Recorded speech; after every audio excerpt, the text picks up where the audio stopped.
மூத்தோரை அது வந்து வெற்றி மூத்தோர் அங்கே போகணும்ன்றாங்க போலீஸ்லாம். அந்த கூட்டத்துக்கு போகணும். இவனுக்கு தான் முதல்ல அழைப்பு போகும். உங்க அண்ணன்ட்ட சொல்லி தயவு செய்து அந்த கூட்டத்துக்கு மட்டும் போகணும்னு. இவன் என்கிட்ட சொல்ல மாட்டான். யாரா சொன்னது? போலீஸ். இந்த போய்கிட்டு இருக்கேன்டான்டுவேன். போலீஸ் என்னைய சொல்லி நீயா கட்சி தலைவன்? நான் தான் முடிவெடுப்பேன் என் கட்சி என்ன செய்யணும்னு. உன் வேலை என்ன? நான் தவறா பேசுனா கைது பண்ணி உள்ள போடுறது. அதை செய். என் வேலை இது. அதை நான் அதை செய்யறேன். தேர்தல் வரும்போது நாங்கள் எங்க கட்சியில் நாங்கள் 90 விழுக்காடு இந்துக்கள் தான். 90 விழுக்காடு இந்துக்கள். வாயிலை வயிற்றில் அடிச்சுட்டு கத்துனது நானா நீங்கள? பிஜேபி 100 விழுக்காடு இந்து, திமுக 90 விழுக்காடு இந்து சொன்னது நான் இல்ல, கட்சியின் தலைவர் ஸ்டாலின் ஐயா. ஒரு முறை இல்ல, பல முறை பதிவு இருக்கு. எங்க அண்ணன் திருமாவளவன் மெதுவா எங்க கட்சியில் கூட 80 விழுக்காடு இந்துக்கள் தான். சான்றிதழ் படி அஸ் பர் சர்டிபிகேட். பாய்த்தியக்காரங்க வந்து நம்ம கிட்ட பூச்சாண்டி B team A team. Stalin இன்னைக்கு முதலமைச்சரா இருக்காருன்னா பிஜேபி மோடி போட்ட பிச்சை. மோடியை காட்டி வந்துருவாரு குட்டிக்காரன் நடிச்சு பாவாடை கட்டுற, ஜாக்கெட்டு போடுற, பருதா போடுற. இதுவாடா உன் பிரச்சனை? இதுதான் உன் பிரச்சனை. கோட்டையில பேச போறேன், அடுத்து ராமநாதபுரத்துல பேச போறேன். கூட்டத்துக்கு தடை, சீமான் கூட்டத்துக்கு தடை. அப்புறம் 5-10 சீட்டு வாங்கிட்டு 20 சீட்டு வாங்கிட்டு நம்ம கூட வந்துருவாங்க. உன் பரம்பரை ஒரு நாள் எனக்கிட்ட எங்க பங்காளியை போடுற மாதிரி முட்டிக்கால் போட்டு நீங்க மைக் வைக்க கூடாது, ஹாரன் கட்டக்கூடாது. அப்புறம் எப்படி பேசுறது? கூட்டம் பெருசா கூட்டம் கூட்டக்கூடாது. அதுவா கூடிடுச்சுன்னா அதெல்லாம் கூடக்கூடாது. கடைசியா கொஞ்ச நாள் பழிச்சா தம்பி உதயநிதி, அம்மையார் கனிமொழி அவர்களும் பேசுவாருங்கிற ஒரு அறிவிப்பு இருக்கு. அவர் மேடையில பேசுறாரு, அவங்க அண்ணன் முன்னாடி உட்காந்துட்டு எதையுமே கண்டிக்காம விட்டுறாரு. ஒரு குற்றச்சாட்டு. இப்படித்தான் துரைமுருகன் வந்து நல்ல ஆத்தாளுக்கு அப்பனுக்கு அவன் பிறந்தவன் அங்கே இருக்கான்ட்டான். இதை நான் 1000 தடவை பேசிட்டேன். என்னை விட்டு அவரை பிடிச்சி உள்ள சொல்லத்தானடா செய்வான். ஆதங்க இருக்கத்தானே செய்யும். ஏன் ஐயா ஸ்டாலின் பேசலையா? ஐயா எடப்பாடி பழனிசாமியை பார்த்து நீ நல்ல ஆண்மகனுக்கு பிறந்திருந்தால் என்னை தொட்டுப்பார், என்னை கைது செய்யப்பாருன்னு. இது மட்டும் நல்லா இருக்கா? இருக்குமல்ல, வழி இருக்கத்தானே செய்யும். அந்த கோபத்துல கோபமா வருது, கடுமையான வார்த்தைகள் விழுது. இதயத்தில் நெருப்பு எரியும் போது சில பொறிகள் வாய் வழியே வந்து விழத்தான் செய்யுங்கிறான். பல ஆயிரம் ஆண்டுகளா எரியுது என் முன்னவர்கள் இருந்து எங்களுக்கு வரைக்கும். அவ்வளவு கோபம், வலி தோய்ந்த மொழி. அதை புரிஞ்சுக்கணும். அந்த இதுலதான் தம்பி மாயின் பேசுறாரு. அதான் அவங்க மேல எல்லாம் அவங்க வருத்தப்படுறாங்க. ஏன் வருத்தப்படுறாங்க? நான் தானே அவங்க மேல வருத்தப்படணும். அவங்க என் மேல வருத்தப்படுறாங்க. இல்ல அவர் தம்பி பேசுறாரு, இஸ்லாமிய தலைவர்கள் எல்லாம் திட்டுறாரு, இவர் கேட்டுக்கிட்டு சும்மா இருக்கிறாருன்னு. அவன் தான் செய்ய முடியுது, நாங்க செய்ய முடியல. ஒன்றுதான் என் தம்பி இமாயனுக்கு சொல்லுவேன், உன் உணர்வு, உன் கோபம், உன் ஆதங்கம் மிகச் சரியானது. ஆனால் அவர்களை விற்று பாவம்.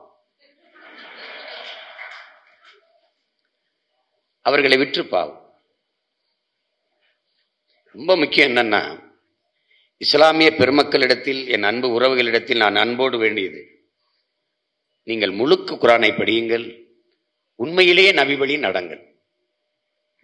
நபிகளை பற்றி பேசுவதற்கு கொஞ்சமாவது தகுதி வைத்துக் கொள்ளுங்கள் என்பதுதான் நான் நினைக்கிறேன். வாழ்ந்தால் மார்க்கத்தை ஏற்றிருக்கிற ஒரு இஸ்லாமிய மகள் வாழ்ந்தால் என் அண்ணன் பழனிபாபா போல வாழ்ந்துட்டு சாகும். அப்படிதான் இருக்கும். ஏன் வந்து எங்களை எல்லாம் பேசும்போது திமுக துண்டு சீட்டு ஒருத்தன் கொடுத்தான். அந்த அந்த அந்த மேடையில ஏதோ ஒரு ஊரு, என்ன ஒரு மைனே, இந்த கோயம்புத்தூர்ல, இதுலடா கோயம்புத்தூர்லடா. அங்க போகும்போது எங்களுக்கு ஒரு ஆள் இருக்கான், போலீஸ்காரன். போலீஸுக்கு ரொம்ப கூட்டாளி. மூத்தோரை அது வந்து வெற்றி மூத்தோர் அங்க போகணும்ன்றாங்க போலீஸ்லாம். அந்த கூட்டத்துக்கு போகணும். இவனுக்கு தான் முதல்ல அழைப்பு போகும். உங்க அண்ணன்ட்ட சொல்லி தயவு செய்து அந்த கூட்டத்துக்கு மட்டும் போகணும்னு. இவன் என்கிட்ட சொல்ல மாட்டான். யாரா சொன்னது? போலீஸ். இந்த போய்கிட்டு இருக்கேன்டான்டுவேன். போலீஸ் என்னைய சொல்லி நீயா கட்சி தலைவன்? நான் தான் முடிவெடுப்பேன் என் கட்சி என்ன செய்யணும்னு. உன் வேலை என்ன? நான் தவறா பேசுனா கைது பண்ணி உள்ள போடுறது. அதை செய். என் வேலை இது. அதை நான் அதை செய்யறேன். அது போகாதீங்க. பெரிய பெரிய அதிகாரி எல்லாம் வந்து ஐயா வர்றேன்னு வாக்கு கொடுத்துட்டேன், எனக்காக பல ஆயிரக்கணக்கில் மக்கள் கூடி நிற்கிறாங்க, என்னால ஏமாற்ற முடியாது, நீங்க சட்டப்படி என்ன செய்யணுமோ செஞ்சுக்கிடுங்க, நான் போய் பேசுங்கன்ட்டேன். போய் பேசுனா பெருங்கூட்டம் எல்லாம் பரதாவோட நம்ம தங்கச்சி அம்மா பெரியம்மா ஆண்கள் எல்லாம் பிதுங்கி நிற்கிறான். பேசிக்கிட்டே இருக்கேன். ஒரு 20 நிமிஷம் 20 நிமிஷம் தாண்டும் போது இந்த என்ஐஏ இந்த சிஇஏ சட்டத்தை கொண்டு வந்தவனே காங்கிரஸ் திமுக நல்ல அந்த மேடையில் நின்று ஒருத்தன் சின்னதா ஒரு சீட்டு இந்த வரையும் அப்படி வரும்போதே படிச்சுட்டு தூக்கி போட்டேன். என்ன கொஞ்சம் விரைவில் பேச்சை நிறுத்தம்னா என் தம்பி எல்லாம் அண்ணே துண்டிச்சுட்டு வரும்போது டென்ஷன் ஆகிறான், இவன் ஏதோ கொடுக்குறான்ட்டு. அண்ணே அப்படின்னா இனிமேதான் ஆரம்பிக்க போறேன் பேச்ச வச்சு வச்சு கொண்டுட்டேன்னு வச்சுக்கிறீங்களேன். அதோட அவர் நகர்ந்துட்டாரு. கூட்டம் முடிஞ்சு இறங்கி நான் அப்படி போனேன். நான் போய் வண்டியில ஏறி திரும்பி பார்க்குறேன், ஒருத்தர் எல்லாம் வீட்டு போயிட்டாங்க. அதுக்கப்புறம் பேச நிறைய பேர் இருந்தாங்க, பேச்ச கேட்க அவங்க இல்லை. அப்ப முடிவு பண்ணியிருப்பான், டேய் இவனை இப்படி விட்டா மொத்தமா காய் பண்ணிடுவான். அதனாலதான் இதெல்லாம் நடக்குது. ஜமாத்து குடிவு, ஜமாத்துல நல்லதா முடிவு எடுக்கணும், மக்களுக்கு நல்வழி காட்டணும். கிறிஸ்துவத்திலே இப்படித்தான். அருள் தந்தைகள் சிக்கல் இல்ல, ஆயர்கள். இந்த சார்ஜ் பொண்ணையான ஒருத்தர் கன்னியாகுமரியில் கைது பண்ணாங்கல்ல, ஒவ்வொரு வீட்டிலும் போய் மண்டிட்டு ஜெபம் பண்ணாரு எனக்கு எதிரா.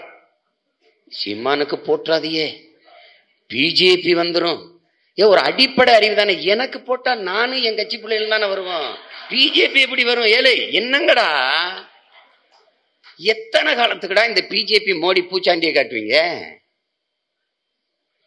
குழந்தைக்கு சோறு ஊட்டும் போது அம்மா பாட்டு பாடுவா, கதை சொல்லுவா, நிலவை காட்டுவா, குயில காட்டுவா, மயில காட்டுவா.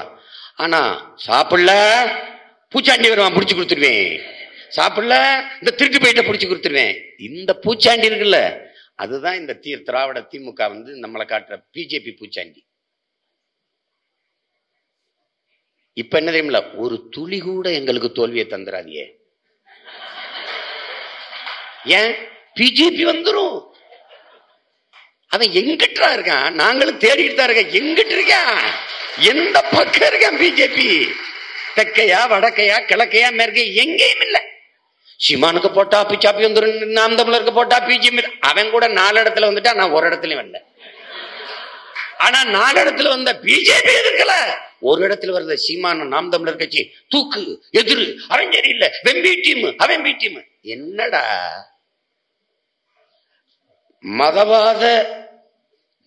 மதவாதத்திற்கு எதிரான முற்போக்கு கூட்டணி?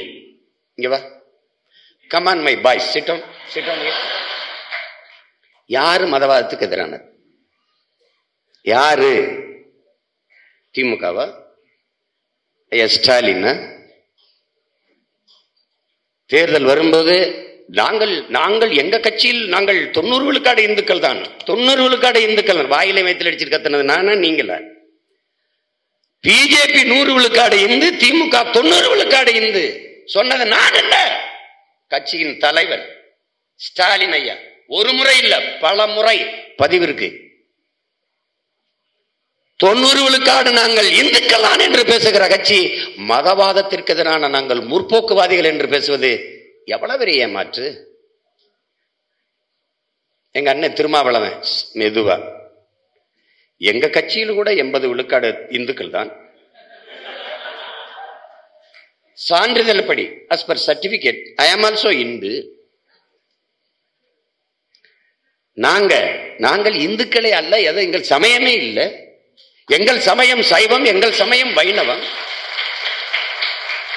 நாங்கள் பௌத்தர்கள், நாங்கள் சமணர்கள், நாங்கள் சீக்கியர்கள், நாங்கள் பார்சிகள். வெள்ளக்காரன் சார் வில்லியம் ஜோன்ஸ் என்ற கிறிஸ்தவன் போட்ட கையெழுத்தில் எங்களை மதமாற்றிய அயோக்கியர்கள் நீங்கள். என் இறைதனி முருகன், என் இறைதனி சிவன், என் இறைதனி மாயோன். என் இறைவனே வேறு, என் வழிபாடே வேறு. நான் 12 திருமறைகள் ஓதுவேன், தேவாரம் திருவாசகம் திருப்புகழ் பாடுவேன். நீ என்னடா பாடுவ? 12 ஆழ்வார்கள், அதில் ஒருவள் ஆண்டாள். திருவள்ளுவத்தில் கோயில் இருக்கு, ஆண்டாள் தமிழில் பாசுரங்கள் பாடிய அந்த பெருமகள் கோயிலில் கூட நீ ஆண்டாள் பாசுரத்தை பாடுவதில்லை. சமஸ்கிருதத்தில் மந்திர ஓதுற ஆண்டாளுக்கு எதிரி நீயா நானா? 63 நாயன்மார்கள், அதில் ஒருவன் நந்தன், ஆதி தமிழ் குடிமகன். எங்களுக்கு ஏதுரா சாதி, எங்களுக்கு ஏதுரா வேறுபாடு, எங்களுக்கு ஏது? 63 நாயன்மார்களில் ஒருவன் பீகாரியன், வட இந்தியன், குஜராத்தியன், மராட்டியன், எவனாவது சொல்றா? 63 பேரும் 12 ஆழ்வார்களும் தமிழர்களடா. என் சமயம் இது, என் வழிபாடு இது. வெறுங்கையை வீசிட்டு வந்த நீ எல்லாவற்றையும் என்னிடத்திலிருந்து அபகரித்துக் கொண்டாய், தன்வயப்படுத்திக் கொண்டாய். மறுக்க வேணாது இருக்கலடா. இந்து இந்துன்னு கத்திக்கிட்டு இருக்கேன். நான் இந்து இல்ல, சைவன் போது என்னோட சண்டை கேண்டா ஒருத்தன் வரல. தெரியும், கொன்னே வருவான்னு தெரியும். தோத்து போனதானே நீ. திருவனந்தபுரத்துல விவேகானந்தர் பேசும்போது என் தாத்தன் மனோன்மணியன் சுந்தரனார் எழுந்து, எப்படி நீங்க எங்களை இந்துக்கள் சொல்லுவீங்க? எப்படி சொல்லுவீங்க? நான் சிவன் முருகனை வழிபடுகிற சைவன், என் சமயம் வேறு, என் வழிபாட்டு வர வேறு, நான் உலகின் மூத்த குடி, என்னுடைய தொன்மம் வேறு, என்னுடைய பாதை வேறு, என்னுடைய பயணம் வேறு, என்னுடைய பண்பாடு வேறு, நீ எப்படி எங்களை இந்துக்கள் என்று சொல்வாய் என்று தர்க்கம் செய்து விவேகானந்தரை தோற்கடித்து உட்கார வைத்தவன் நம்முடைய தாத்தன் மனோன்மணியன் சுந்தரனார். பாய்த்தியக்காரங்க வந்து நம்ம கிட்ட பூச்சாண்டி, B team A team. Stalin இன்னைக்கு முதலமைச்சரா இருக்காருன்னா பிஜேபி மோடி போட்ட பிச்சை. மோடியை காட்டி வந்துருவாரு வந்துருவாரு வந்துருவாருன்னு குட்டிக்காரன் நடிச்சு சரியான ஆண்மகனா இருந்தா பாருங்க, 8 மாசத்துக்குள்ள எவ்வளவு சாதிச்சிருக்கோம்னா அப்படி பேசணும்.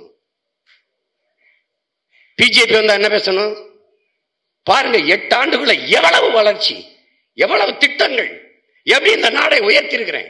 50 ஆண்டுகள் ஆண்ட காங்கிரஸ் செய்யாததை 8 ஆண்டுகள் நான் செஞ்சிட்டேன். ஒன்னு சொல்ல துப்பு இல்லை.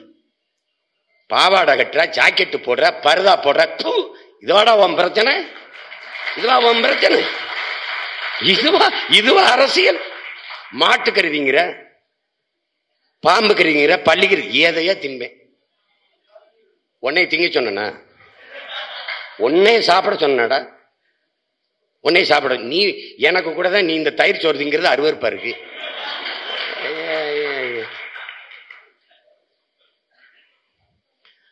ஒருத்த வந்து கேட்டான், இங்க அசைவ ஹோட்டல் எங்க இருக்கு அப்படின்னு. சைவ ஹோட்டல் தான் இருக்கு, நல்லா இருக்கும்னா. வண்டி எடுப்பா போகலாம்.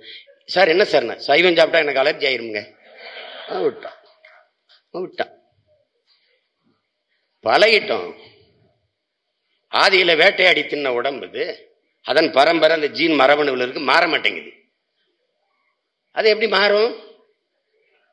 எப்படி மாறும்? மருத்துவர்கள்ட்ட தம்பி கூட்டிட்டு போவாங்க 6 மாசத்துக்கு ஒரு தடவை, முழுக்க அண்ணனை சோதிங்கன்னு. அவரு கருவாடை கொஞ்சம் தவிர்க்கலாமே, கருவாடை விட்டுருங்க. இங்கிட்டு பின்னாடி வந்து தம்பி டாக்டர், பாவம் டாக்டர், கருவாடு இல்லை ப்ளீஸ். சரி டாக்டர், உங்களுக்கு வேணா அவங்களுக்கு வேணா, கருவாடு இலையில இருக்கட்டும், பார்த்துக்கிட்டே சாப்பிட்றேன் நான் வேணா. ரொம்ப கால் வலி அடிக்கடி, அது யூரிக் ஆசிட் வந்து நீங்கள் நான்வெஜ் அதிகமாக எடுக்கிறதுனால வந்துடுது, அதனால அடிக்கடி கால் வலிக்குது, அதை குறைங்க அப்படின்னு. சார் டாக்டர் குறைச்சிடுறேன், 2 கிலோவா 1 கிலோவா குறைச்சிக்கிறவா டாக்டர்? போங்க போங்க அங்கிட்டு போங்க. அது சொல்லுவாங்க, பிறந்த உடனே நரிசு விரலை கடிச்சிட்டேன்னு. அதுல ஏற்பட்ட பழக்கம் இதுவரைக்கும் எலும்பை கடிக்காம இருக்க முடியல நம்மளால. இவங்க ஏதோ இடையில வந்துகிட்டு எங்க மதம் உங்க மதம் அந்த மதம், இந்துக்கள் தான் தமிழர்கள், தமிழர்கள் தான் இந்துக்கள் அப்படியா? இப்ப பீகார்ல இருக்கிறவன்லாம் இந்துங்கிறவன் எல்லாம் தமிழனா? இந்த எச் ராஜா ஒருத்தர் எங்க ஊர் காரைக்குடி இருக்காரு, அவர் தமிழரா? தம்பி பாண்டே இருக்காரு, நல்லா தமிழ் பேசுவாரு, இலக்கியம் எல்லாம் பேசுவார், அவர் தமிழரா? தமிழ் பேசுறவனெல்லாம் தமிழன் இல்ல தம்பி தங்கைகளே. எவன் தமிழுக்கும் தமிழருக்கும் இறுதி மூச்சு வரை உண்மையும் நேர்மையுமாக நின்று பாடுபடுகிறானோ அவன்தான் தமிழனா இருக்க முடியும். தமிழ் சமூகம் நீட்டு தேர்வை எதுக்குது? எங்க பிள்ளைகள் படிக்கிறதுக்கு வாய்ப்பு இல்லாம போயிருது. ஒடுக்கப்பட்ட பிற்படுத்தப்பட்ட கூட்டத்திலிருந்து ஒருவன் கூட உழைக்கும் மக்களில் மருத்துவராக முடியாது என்கிற நிலை உருவாயிருச்சு. அதை தகர்க்கணும்னு நாங்க போராடுறோம். அதற்கு அரசுக்கு அழுத்தம் கொடுக்கிறோம். அரசு வழி இல்லாமல் அதற்கு தீர்மானம் நிறைவேற்றி முன்னகர்த்துது. அப்படி நகர்த்தினால் உச்ச நீதிமன்றத்தில் வழக்கு தொடுத்து தடுப்பேன் சொல்றது யாரு? அம்மையார் நளினி சிதம்பரம், ஐயா ப சிதம்பரத்தின் மனைவி. இவர் தமிழச்சி தான், ஆனால் தமிழச்சியாக எப்படி ஏற்கிறது? அதான் பிரச்சனை. கருணா கூட தமிழன் தான். நம் பாட்டன் தீரன் சின்னமலை காட்டி கொடுத்த சமயக்காரன் கூட தமிழன் தான். பண்டாரவணியனை காட்டி கொடுத்த காக்கை வணியன் கூட நம்ம ரத்தம் தான். அப்படியா? அப்படி உடனே நம்ம எல்லாரும் அவங்க நம்ம ஆளுங்க தான் அப்படின்றதா? அதான் துரோகம். அது உடன் பிறந்த ரத்த துரோகம். தலைவராக தான் சொல்றார், எதிரி எப்பவும் துரோகம் இருப்பான்டான், துரோகி பக்கத்திலே இருப்பான்டான். இன்றைய நண்பன் நாளைய துரோகி. அப்படிதான் நடந்திருக்கு. நம்ம கட்சியிலே பல இது நடக்கலையா? அதான் நடக்கும். சொல்றது தமிழர் தான் இது அப்படி. அப்படின்னா ஆந்திர எல்லையில நாங்க வாழ்றோம், நிறைய வாழ்றோம், அழகாக தெலுங்கு பேசுவோம். நாங்க தெலுங்கர்களா தமிழர்களா? கேரளாவில் நாங்க நிறைய வாழ்றோம், லட்சக்கணக்கா வாழ்றோம், நல்ல மலையாளம் பேசுவோம். நாங்க மலையாளிகளா தமிழர்களா? கர்நாடகால 1.25 கோடி வாழ்றோம், நல்ல கன்னடம் பேசுவோம். நாங்கள் கன்னடர்களா தமிழர்களா?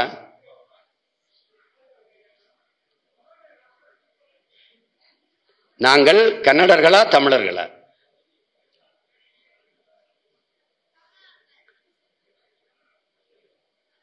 உலக நாடுகளிலெல்லாம் நாங்கள் இடம்பெயர்ந்து போய் புலம்பெயர்ந்து போய் வாழுகிறோம்.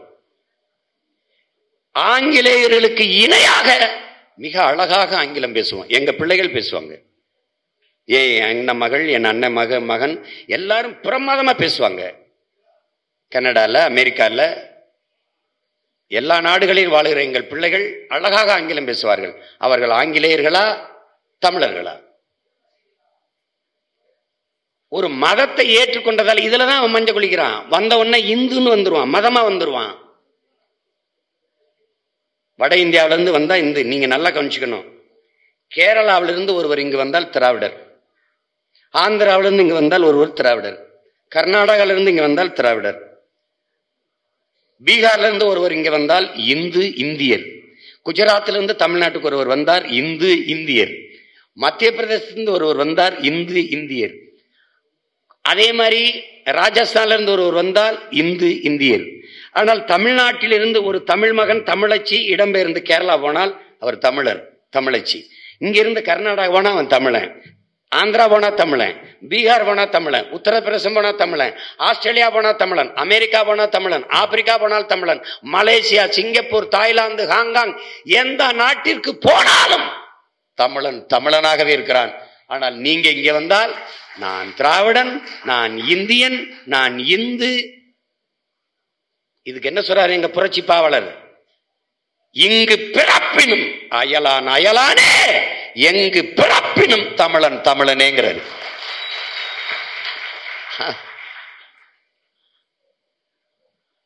அத உணர்வுல வச்சுக்கணும். நாடகம் போடுவான், இந்து கம்யூனிட்டிம்பா. அது எங்கிட்ட கம்யூனிட்டி? இந்துல எங்கிட்ட ஒரு கம்யூனிட்டி இருக்கு? என்ன கம்யூனிட்டி இருக்கு? கிறிஸ்டியன் கம்யூனிட்டி, இஸ்லாம் கம்யூனிட்டி, என்ன கம்யூனிட்டி? மதத்தை வச்சு எவன் உலகத்துல எவன் மதத்தை வச்சு மனிதனை அடையாளப்படுத்துறான்? மொழி இனத்தை வச்சுதான் அடையாளப்படுத்துறான்.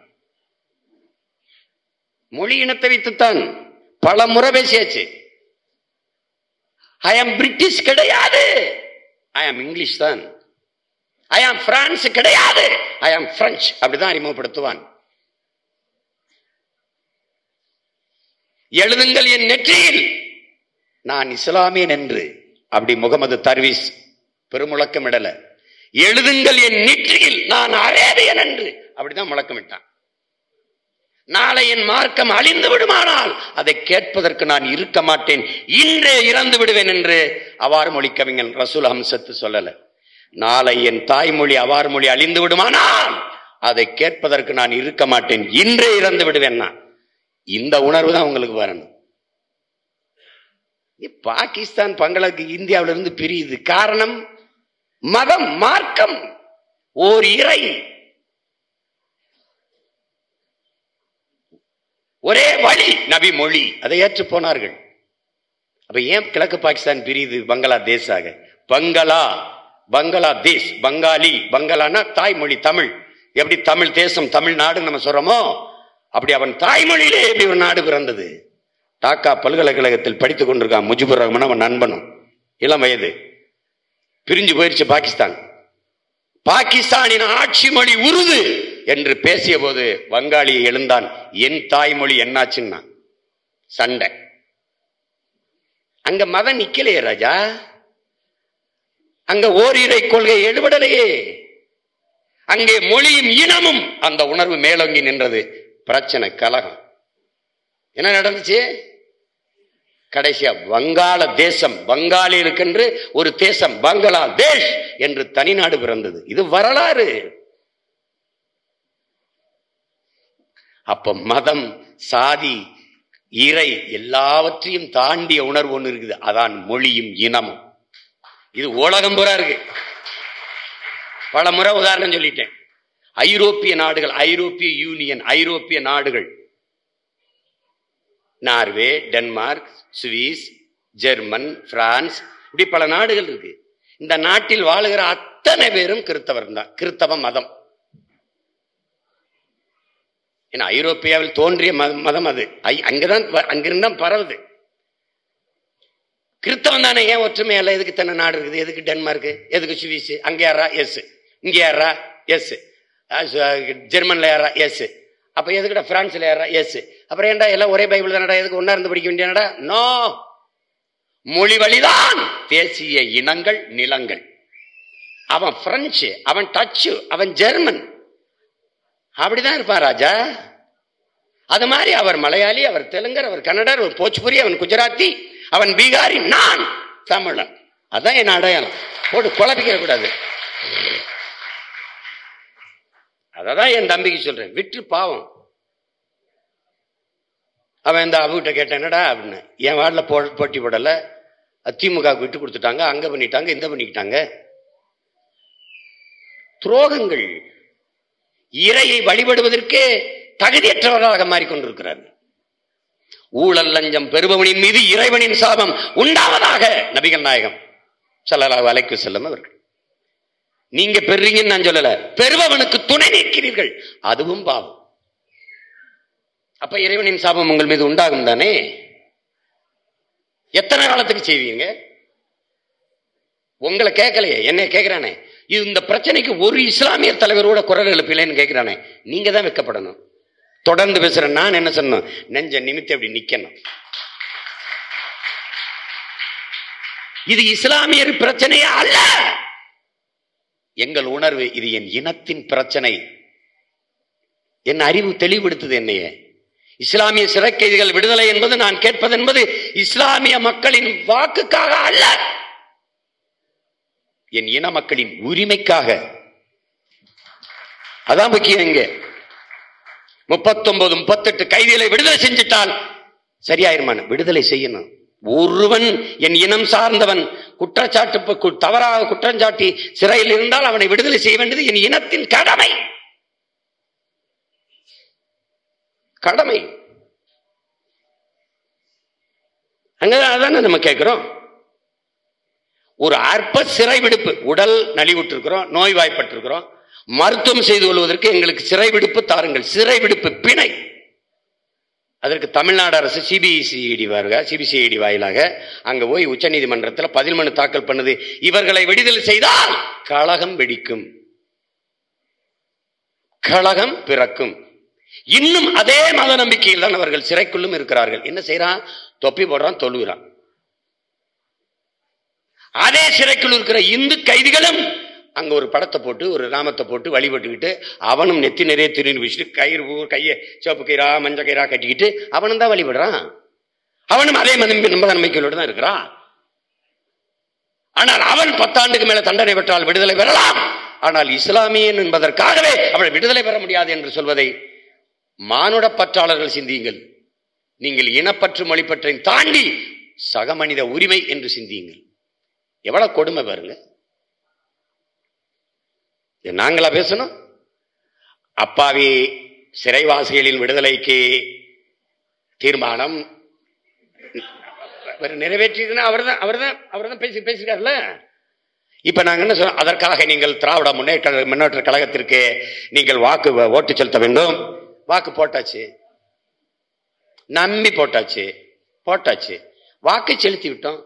கொடுத்த வாக்குறுதியை நிறைவேற்றுங்கள். That's all your honour. அதான் நாங்க கேட்கிறோம், நியாயமாரே. அப்ப எங்கள் வாக்கு உங்களுக்கு தேவைப்படுகிறது, எங்கள் வாழ்க்கை உங்களுக்கு தேவையில்லை.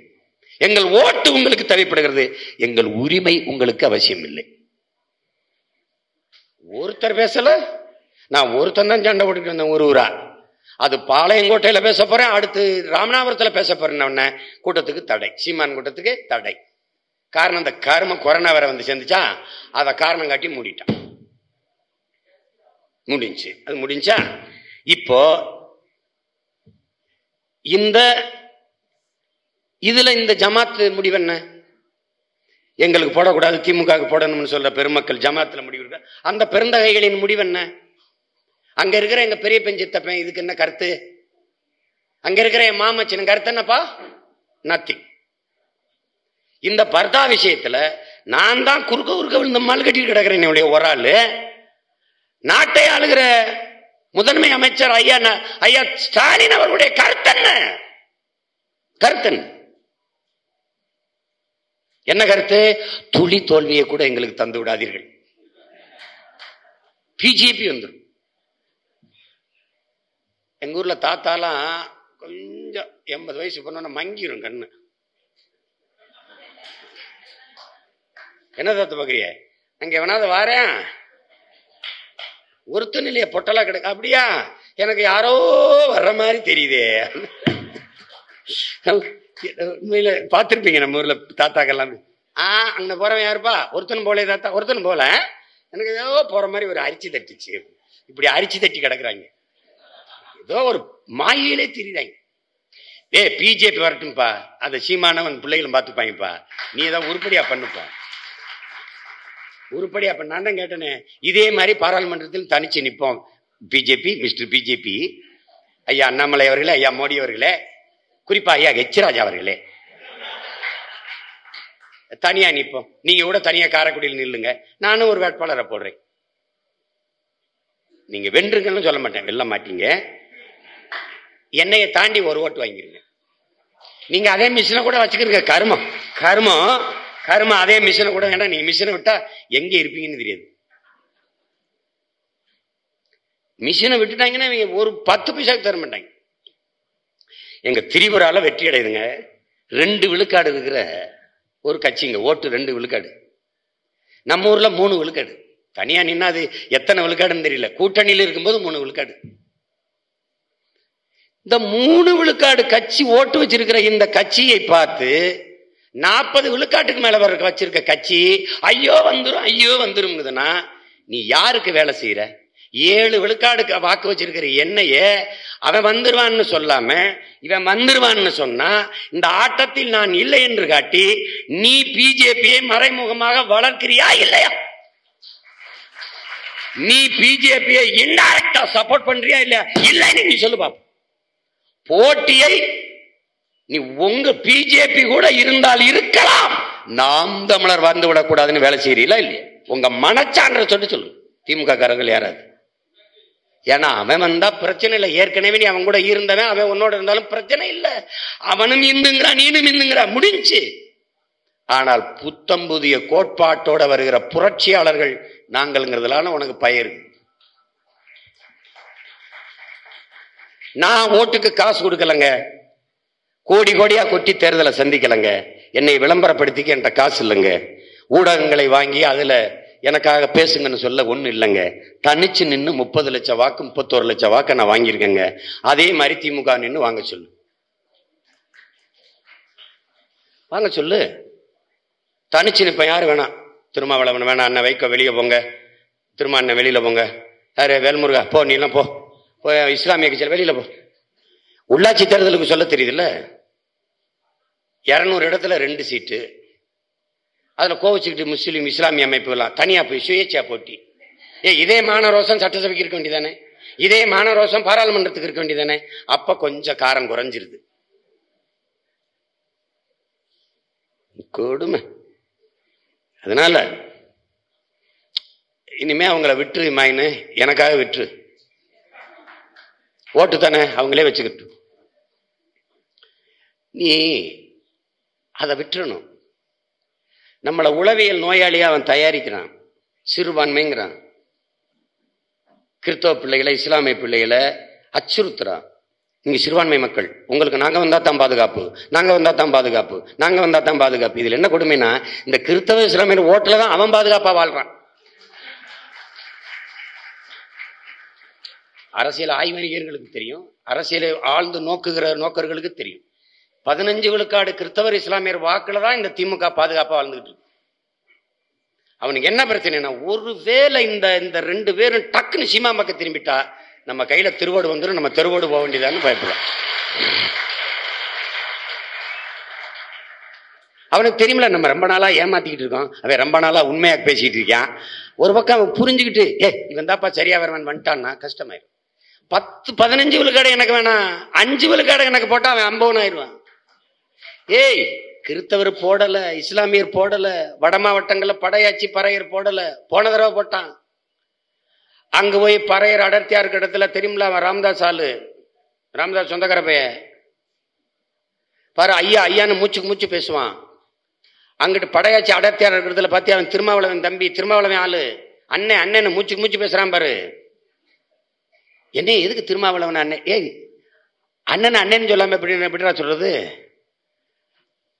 அங்க போய் சொல்லிடுறது. என்ன அந்த சாதிக்காரனுக்கா போட போற அப்படின்னு. ஓ அப்படியா அப்படின்னு நம்ம பிள்ளைய அழுகிறது.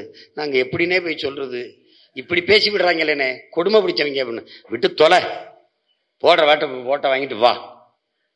அதான் நான் சொன்னேன், ஒரு மனுஷனை சாகடிங்க, ஒன்று விஷம் கொடுங்க, தூக்குல போடுங்க, கத்தியால குத்துங்க, துப்பாக்கியால சுடுங்க. விஷமும் கொடுக்குறீங்க, தூக்குலையும் போடுறீங்க, கத்தியாலையும் குத்துறீங்க, துப்பாக்கியாலையும் சொல்றீங்க. ஏனடா எப்படி குத்துனாலும் சாகணும், அப்படித்தானடா.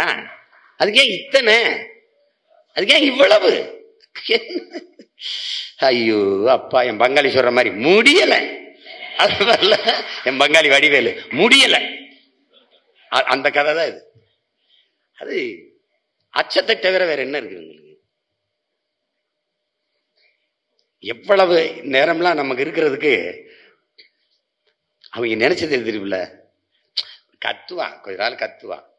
எல்லாரும் இப்படி பேசினவங்க தானே, அப்புறம் 5-10 சீட்டு வாங்கிட்டு 20 சீட்டு வாங்கிட்டு நம்ம கூட வந்துருவாங்க. உன் பரம்பரை ஒரு நாள் எனக்கிட்ட எங்க பங்காளிய போடுற மாதிரி முட்டிக்கால் போட்டு,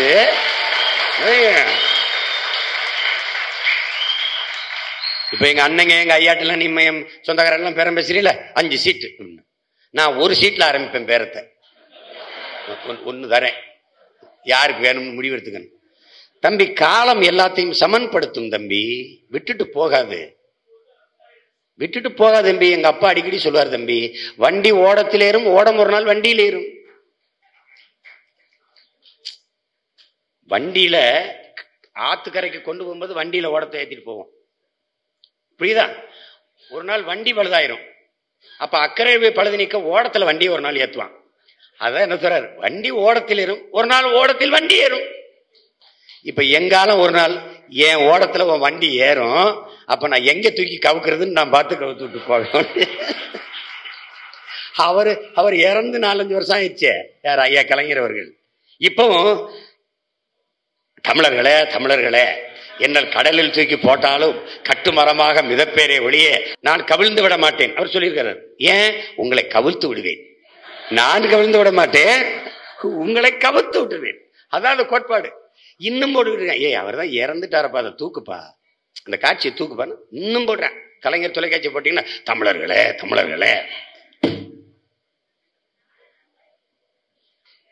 இப்போ ஒரு விளம்பரம் வருது, 3 பொம்பளைய நடிச்சிருக்கு, பொம்பளை பிள்ளைய.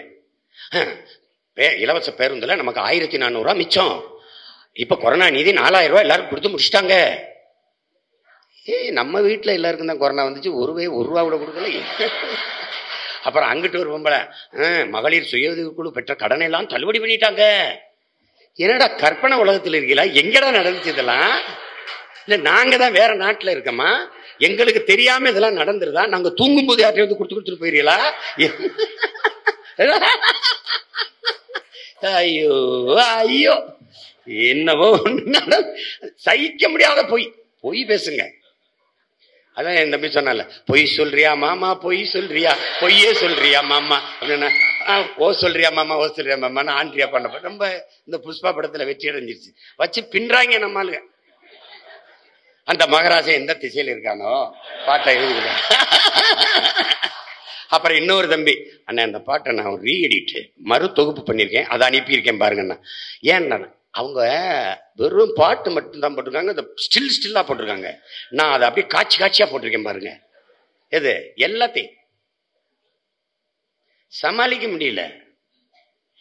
பத்திரிகையாளர்லாம் மக்களிடத்துல வாங்கின மனுவில் 70 விழுக்காடை நாங்க நிறைவேற்றிட்டோம்னு. அவ்வளவுலாம் ரொம்ப கஷ்டமா இருக்கே, ஒரு 7 விழுக்காடை படிக்க சொல்லுங்க. இதை நிறைவேற்றிட்டோம், இந்த இருக்கு மனு, இதை நிறைவேற்றிட்டோம். இது வெள்ளை அறிக்கை எல்லாத்துக்கும் கொடுக்குறீங்களா, இதுல ஒரு வெள்ளை அறிக்கை. கடைசியா டயர்ட் ஆயிட்டேன், ஒருத்தரும் சொல்ல ஒரு 7 சொல்ல சொல்லு. 7 நிறைவேற்றிருக்கேன். 7 எது? ஒண்ணும் இல்லை, ஒன்னும் கிடையாது. இந்த பக்கம் திருப்பூர், இந்த கோயம்புத்தூர் பக்கம் 2 பேர் பேசிக்கிறாங்க, வலையொலியில வருது. நான் வேணா அனுப்பிவிடுறேன். மாவட்ட பொருளாளரோ இன்னொரு ஒன்றிய செயலாளரோ வேணா. அண்ணா வணக்கம். வணக்கம்ண்ணே. சொல்லுங்க. என்னன்னா இந்த டாஸ்மாக் கமிஷனை வந்து எனக்கு வரக்கூடாதுன்னு எல்லாத்தையும் மாவட்டத்துக்கு அனுப்ப சொல்லிட்டீங்களா? அவன் இந்த கொங்கு மொழியில பேசுறாங்க. ஆமாங்க, அது தளபதிக்கு போகணுங்க. அதுல தளபதி சொன்னா நீங்க கேட்க மாட்டீங்களா? அண்ணே இங்க லோக்கல்ல கட்சி நடத்தணும், நான் தானே நடத்தணும். எனக்கு அதான் காசு இருந்தா தானே பண்ண முடியும். நீங்க என்ன அப்படி அதெல்லாம் சொல்றத கேளுப்பா, அப்படிலாம் கொடுக்க முடியாதுப்பா. ஆனா என்ன மொத்த காசையும் நீங்களே வச்சுக்கிட்டு நான் எப்படி கட்சி நடத்துறது? டாஸ்மார்க்ல வசூல். சரி பாவி பயல். அப்ப அந்த இதுல வேலையில வந்து நீங்க எவ்வளவு வாங்கினீங்க? அவ்வளவுல 20 விழுக்காடு இல்லப்பா, 16 விழுக்காடு தான் வாங்கினோம். அதுல 6 அங்க போயிருச்சு, மாவட்டத்துக்கு இது போயிருச்சு, அங்க போயிருச்சுப்பா. அங்க எல்லாம் தலைமை சேலை. அதான் திமுக 3 எழுத்து, DMK 3 எழுத்து. அதுல கலெக்ஷன், கமிஷன், கரப்ஷன். இது 3ஐயும் நிறைவேற்றுறதுக்கு அவ்வப்போது வருது எலெக்ஷன். எல்லாத்துலயும் சன் சன் சன் சன் வருது பத்தியா? அதான் சன் நெட்வொர்க். எப்படிதான் ஒரு அவங்க சொல்லும்ல, அவங்க பெரிய நெட்வொர்க் வச்சிருக்காங்க, இந்த நெட்வொர்க் தான். ஐயோ அப்பா, இவங்க படம் ரிலீஸ் பண்ணணும்னா தியேட்டர்ல முழுக்க திறந்து விடுவாங்க. இவங்க படம் வரலைன்னா 50 பேருக்கு மேல கூட கூடாது. இவங்க கூட்டம் பேசணும்னா யாரும் பேசிக்கலாம். நாம வந்து கூட்டம் போடுறதுக்கு வேணும்லாம் தம்பி ரெடி பண்ணிட்டாங்க. ஊர் ஊரா போய் அண்ணன் பேசிட்டு நீங்க மைக் வைக்க கூடாது, ஹாரன் கட்டக்கூடாது. அப்புறம் எப்படி பேசுறது? கூட்டம் பெருசா கூட்டம் கூட்டக்கூடாது. அதுவா கூடிடுச்சுன்னா அதெல்லாம் கூடக்கூடாது. கடைசியா கொஞ்ச நாள் படிச்சா தம்பி உதயநிதி, அம்மையார் கனிமொழி அவர்களும் பேசுவாருங்கிற ஒரு அறிவிப்பு இருக்கு. இது என்னடா எப்படிடா பேசுறா? பேசுறாரு, கூட்டத்தை கூட்டி வச்சுட்டு பேசிட்டு இருக்கிறாங்க. நமக்கு கூடும், அவங்களுக்கு கூட்டுவாங்க. அதான உண்மை. நம்ம வாக்கை பெறுவோம், அவங்க வாங்குவாங்க. நம்ம கொள்கைகளை சொல்லி, உயர்ந்த கோட்பாடுகளை சொல்லி வாக்கை பெறுவோம், அவங்க வாங்குவாங்க. பர்ச்சேஸ் வாங்குவாங்க. வாங்கிட்டு தானே இருக்காங்க. 50 வருஷமா வாங்குறதா நடக்குது, பெறதா இருக்குது. பெறுவதாக இருந்தால் பிஜேபி வருது, கேஜிபி வருது. உனக்கு அதை பத்தி என்ன இருக்குது? நாங்கள் 8 மாதத்தில் செய்த ஆட்சியின் செயல்பாடுகளை பாருங்க. 8 மாசத்தில் இவ்வளவு சாதித்த நாங்கள் இன்னும் மீதி இருக்கிற ஆட்சி காலத்தில் எவ்வளவு சாதிப்போம்? ஏற்கனவே உள்ளாட்சியில் இருந்த நாங்கள் இன்றைய முதல்வர், அன்றைய மாநகர தந்தையாக இருக்கும் போது சென்னை தலைநகருக்கு செய்த நலத்திட்டங்களை பாருங்கள். ஒண்ணு பேசுங்க பாப்போம். இதுக்கு மட்டும் இல்ல, பிஜேபி பாருங்க, 8 ஆண்டுகள் ஏதாவது இருக்கா பாருங்க. 8 ஆண்டுகள்ல சாதனையை சொல்லி ஓட்டு கேட்க முடியாதவன், ஐயோ என் காரை எரிச்சிட்டான், ஐயோ என் வீட்டுல குண்டை போட்டான், ஆபீஸ்ல குண்டை போட்டான். நேத்து என் நம்பியை சொல்றாங்க, அண்ணே முன்னாடி நம்ம வண்டி போச்சுன்னே, தம்பி அந்த போனாங்கண்ணே, அதுக்கப்புறம் உங்க வண்டி பின்னாடி வந்துச்சுன்னே, நாங்க அதுக்கு பின்னாடி வந்தோம்னே, இமாயின் வண்டி அப்படி வந்துச்சுன்னே, நடுவால போன பிஜேபி வண்டி நம்ம இப்படி வண்டி வந்தோன்னு டப்புன்னு நிறுத்தி டைட்டானிச்சிட்டான். ஏன்னா தெரியுது பூரா நாம் தமிழர் கட்சி கொடி வருதுன்னு நிறுத்திட்டான். ஏன்டா அது அப்ப சொல்லல? அவன் பாட்டுக்கு வண்டியை கொளுத்தி விட்டு நாம கொளுத்தி விட்டோம்னு சொன்னான்னு சொல்லுவான்டா. அவன் சீமான அவன் தம்பி கலைஞ முத்து பண்டிகை எல்லாம் சேர்ந்து வண்டியை கொளுத்திட்டான்னு கூட சொல்லுவான். இவங்க மேல இருக்கிறவன் வேற நம்ம மேல வெறுப்பா இருக்கான், செஞ்சாலும் செஞ்சிருப்பான். அவளோட ஐயோ ஐயோ, ஏதோ ஒண்ணு நடக்குது, ஒரு பதில் கிடையாது. நம்ம கேட்கறதுக்கு ஒரு பதில் கிடையாது, ஒரு பதில் கிடையாது. நான் இஸ்லாமிய மார்க்கத்தை ஏற்றுட்டேங்க, நான் ஏற்றுட்டேன். நான் ஒரு தொப்பியை போட்டுக்கிற முடியுங்க. நான் கிறிஸ்துவ மதத்தை ஏற்றுட்டேன், நான் சிலுவை அணிஞ்சுக்கிற முடியுங்க, தடை இல்லைங்க. நான் இந்து மதத்துல இருக்கேங்க, இந்து மதம் தான். என்னால பூணூல் அணிய முடியுமான்னு கேட்டா பதில் இல்லைங்க.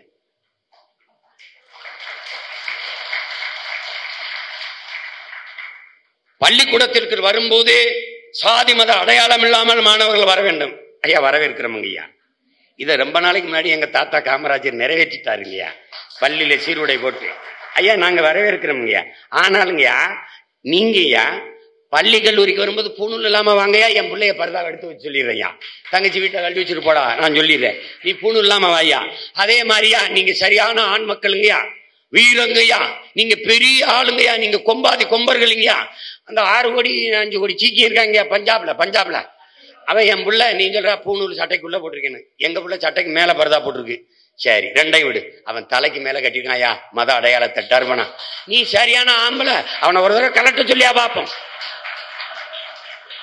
ஏய் பள்ளிக்கூடத்துக்கு வரும்போது என்னடா தாடி முடி டர்பன், கல்லூரிக்கு வரும்போது என்னடா இடுப்புல கத்தி, ஒரு தடவை விடு, அவன் குத்திட்டு தான் பேசுவான். சொல்லு பாப்போம், உண்மையிலே பேசுவான். எனக்கு முன்னாடி வீசிக்கிட்டு இந்த பையன் அந்த ஆளு நான் தான் பஞ்சிக்கு ரொம்ப சொந்தக்காரன் நான் தானே. அங்க போனவன சீமானா என்னை நடக்க விட மாட்டாங்க. ஏதோ ஒரு இனம் தெரியாத பாசம், அது பூர்வ ஜென்ம ஏதோ தொடர்பு ஒண்ணு, அவனும் வீரன் நானும் வீரன். இந்த இதுல பிரச்சனை வந்துகிட்டு வீசி காட்டுவான், அங்க தவ்வான் இங்க தவ்வான் சுத்துவான் வீசுவான். இந்த புகழ் இதே மாதிரி நம்மளும் ஏதாவது ஒரு அடையாளத்தை வாங்கி வச்சுக்கணும். இருடா இப்பதான் வர்ற இப்பெல்லாம் நம்மளை பேசினா நம்மளை குழந்தை அடிச்சு போடுவான். நம்ம அங்க போய் உட்கார்ந்துக்கிட்டு பேசணும், உட்கார்ந்து அவன்கிட்ட பேசக்கூடாது, நம்மளா எடுத்துக்கணும். எல்லாரும் எம்ஜிஆர் ஆளுக்கு ஒரு கத்தி வச்சுக்கணும் சொல்லியா மாதிரி வந்துட்டு சாதிக்கணும். அவனை சொல்லுப்பா. அப்புறம் நான் கூட சொன்னேன் பேட்டியில, இந்திரா காந்தி அம்மையாருக்கு நடந்தது தெரியுமில்ல, அது மறுபடியும் நடந்துரும் பாத்துக்க. வாய் திறக்க மாட்டானு. பெரிய நாட்டின் பிரதமர் பல அடுக்கு பாதுகாப்பு, பஞ்சாப்குள்ள நுழைய முடியல. இதர் மே ஷாத் மே ஹை, அவன் கோகோ மே ஹை என்ன. நான் உயிரோடு பிழைத்து வந்து என்னை தப்பிக்க வைத்தமைக்கு நன்றி, நான் உயிரோடு பிழைத்து வந்து விட்டேன். நாட்டின் பிரதமர் பேசுற பேச்சாயா? என் உயிருக்கு அச்சுறுத்தல் இருக்குது. அருணாச்சல பிரதேசத்துல நடுவால போய் நின்று பேசுங்களேன், அது வந்து அது சீனா இல்ல, அது எனக்கு பாதுகாப்பு இருக்காது. நாட்டின் முதல் பிரதமர் இவர் தலைமை அமைச்சருக்கே பாதுகாப்பு இல்லையா, நாட்டின் குடிகள் எங்களுக்கு என்னையா இருக்கும்? என்ன இருக்கும்? என்ன இருக்கும் யோசிச்சு பாருங்க. குண்டு தொலைக்காத ஒரு இதுக்குள்ள கண்ணாடி பேழைக்குள்ள இருந்துகிட்டு அப்படி மொழியிலே சொடா சொடா நகிஹே படா படா, அதுக்கு என்ன அர்த்தம் தெரியுமில்ல? What is the mean by? கொஞ்சம் கொஞ்சமா திருடாத,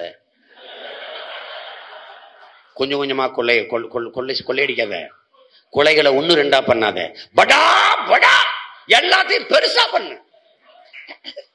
நாட்டின் சட்டம் என்ன தெரியுமா சொல்லுது? 50-60 ஆண்டுகளா இந்த நாட்டில் நீதி வழங்கப்படவே இல்லை என் உடன் பிறந்தார்களே. தீர்ப்பு தான் எழுதப்பட்டிருக்குது, நீதியே வழங்கப்படவில்லை. கிடையாது, நீதி கிடையாது. என்ன சொல்லுது தெரியுமில்ல? இவர் கொலை செய்து விட்டார், சாட்சி இல்லை. ஐயா இவர் பெண்ணை வன்புணர்வு செய்து கொலை செய்து விட்டார், சாட்சி. இதுக்கெல்லாம் சாட்சி கேட்கிறாங்க. இனிமே சாட்சி வச்சுக்கிட்டு செய்யுங்க. சாட்சி இல்லை. ஐயா பல 1000 கோடி மக்களின் காசை திருடிட்டாருங்கய்யா நிதி நிறுவனம்ங்கிற பேர்ல, சாட்சி இல்லை. ஐயா பல 1000 கோடி அடிச்சுட்டு ஓடி போயிட்டாருங்கய்யா, சாட்சி இல்லை. இப்ப என்ன தெரியுமா சொல்லுது? உரிய சான்றுகளோடு தக்க சாட்சியங்களோடு குற்றத்தை நிரூபிக்க தவறிய காரணத்தால் அதை குற்றவாளிக்கு சாதகமாக எடுத்து அவரை நிரபராதி என்று விடுதலை செய்கிறோம். ஆழ்ந்து நீங்க சிந்திக்கணும். இதுக்கு முன்னாடி வந்திருக்க தீர்ப்புகளை எடுத்து படிங்க, இல்ல நாளைக்கு வரப்போற தீர்ப்புகளை எடுத்து படிங்க. சான்றுகளோடு நிரூபிக்க தவறியதால் இவரை விடுதலை செய்கிறோம். இதுதான் பல ஆண்டுகளாக இந்த நாட்டில் வழங்கப்பட்டிருக்க தீர்ப்பு. இது என்ன நமக்கு கற்பிக்கிறது என்றால், போதிக்கிறது என்றால், தெரிந்து கொள்ளுங்கள் என்று அறிவிக்கிறது என்றால், எதையும் செய், எத்தனை பேரையும் கொலை செய், எவ்வளவு வேணாலும் கொள்ளையடி, எத்தனை பேரையும் கற்பழி, சாட்சி இல்லாம செய். இதான் கற்றுக் கொடுக்கிறது. இது சிரிக்கிறது இல்லை, ஆழ்ந்து சிந்திக்கணும். எப்படிப்பட்ட நாட்டில் நீ நின்று கொண்டிருக்கிறாய், வாழ்ந்து கொண்டிருக்கிறாய் என்று உனக்கு தெரியுமா? கோயமுத்தூர் சிறையில் இருக்கேன் நான். எல்லாருக்கும் என் மேல அன்பு இருக்கு. எந்த சிறைக்கு போனாலும் என்னோட வந்து அன்பா பேசுவாங்க. அவர்களுக்கு ஒரு கொலை பண்ணியிருப்பாரு, திருடி இருப்பாரு, ஏதோ பண்ணியிருப்பாரு. அண்ணன் மக்களுக்காக போராட்டி சிறைக்கு வந்திருக்கு. நம்மெல்லாம் இப்படி தப்பு பண்ணிட்டு வந்திருக்கோமேன்னு உங்களை சந்திக்க கொஞ்சம் கூச்சமா இருக்குண்ணே. இப்படி பண்ணிட்டோம்னே, தப்பு பண்ணிட்டோம்னா என்னன்னு நாங்கெல்லாம் தெரியாத வயசுல அப்பெல்லாம் இப்படி ஒரு ஆள் வந்து எங்களுக்கெல்லாம் உணர்த்த ஒன்றும் இல்லை, நல்ல அப்படின்னு நீங்களாவது பண்ணுங்கண்ணே அப்படின்னு. அப்ப ஒவ்வொருத்தரா கேட்ப உட்காந்து பேசுவோம். சாப்பிட்டு இப்படி உட்கார்ந்து இருக்கும்போது, நீங்க என்ன பண்ண, சும்மா இப்படி கோபத்துல என்ன தப்புன்னு ஒரு கொலை பண்ணிவிட்டேன்னே, தப்பு தானே, வந்த 2 மாசத்துலயே ரொம்ப மனசு வருந்துட்டேன்னே, என்னென்ன செய்யறது அப்படி ஒவ்வொருத்தரா சொல்லுவாங்க. ஒருத்தெல்லாம் பாருங்க, ஒரு விடுதியில வேலை செஞ்சிருக்கான், உணவு விடுதியில. ஏதோ தம்பி விஜய் படம் வந்திருக்கு பார்க்கணும் ஆர்வத்துல கல்லால ஒரு 50 ரூபா திட்டிருக்கான், எடுத்திருக்கான், திருடிருக்கான்னு வச்சு. அது திட்டு. அவர் காவல் நிலையத்துல புகார் அளிச்சு உள்ளதுக்கு போட்டாரு. 50 ரூபாய்க்கு 6 மாசமா உள்ள இருக்காங்க. எனக்கு வந்து தண்ணி இதெல்லாம் எடுத்து வச்சேன். என்னப்பா அப்படின்னேன். இந்த மாதிரின்னு திருடிவிட்டேன்னே, ஆர்வத்தில் எடுத்துவிட்டேன்னே, முதலாளி பிடிச்சி உள்ள வச்சுட்டாருன்னு. அப்புறம் எனக்கு பார்க்க வர வக்கீல்கள்ட்ட இவர் என்ன ஏதாவது ஒரு வழக்கு இதெல்லாம் கொடுத்து, இந்த மாதிரி ஒரு 100-150 பேர் கிடப்பான், இவனை எல்லாம் பிணையில் எடுத்து விட்டுருங்க, பாவம் ஆள் கேட்க ஆடலன்னு அப்படி நிறைய பேரை வெளியில எடுத்து அனுப்பிக்கிட்டு இருப்பேன். அதுல ஒருத்தர் ஒல்லியா ஒரு ஆளு, செவத்த மேனி, இப்படி ரொம்ப இருப்பாரு. என் பேரு ஐயாசாமிங்க, கோயம்புத்தூர். ஐயாசாமிங்க, நீங்க என்ன வழக்கு? அழுகிறார். அழாம சொல்லுங்க, அழாம சொல்லுங்க. ஏன்னா குதிரை வண்டி ஓட்டிக்கிட்டு இருந்தானுங்க. வேப்ப அப்படி ரோட்ல போயிட்டு இருக்கும்போதுங்க ஒரு கொலை விழுந்துருதுங்க. ஒரு கொலை நடந்துருது. கொலை இங்க நடந்துருது. கொலை விழுந்தோன்னா அவன் ரத்த வெள்ளத்துல விழுந்து கிடந்து ஐயோ அம்மா அம்மா அப்படின்னு கதறான். தூக்கிட்டு போய் அவனை ஆஸ்பத்திரியில சேர்க்கல. காவல்துறை வருது. எல்லாரும் வேடிக்கை தான் பார்த்துருக்கான். அவன் ரத்த வெள்ளத்துல கிடந்து கதறிட்டு இருக்கான். அப்படி வர்றான். வந்து இந்த குதிரை வண்டி ஓட்டிட்டு வந்து என்னம்மா கூட்டமா இருக்குன்னு நிப்பாட்டிட்டு இறங்கி போய் இந்த கூட்டத்தை விலகிட்டு குதிரை வண்டிக்காரர் இப்படி பாக்குறாரு. இப்படியே பார்த்துக்கிட்டு இருக்கும்போது அவன் போலீஸ் வந்து, என்னையா, யார் உன்னை கொன்னது, யார் வெட்டினா சொல்லு, யார் கொன்னதுன்னா அவன் வழியில ஐயா சாமி ஐயா சாமின்றான்.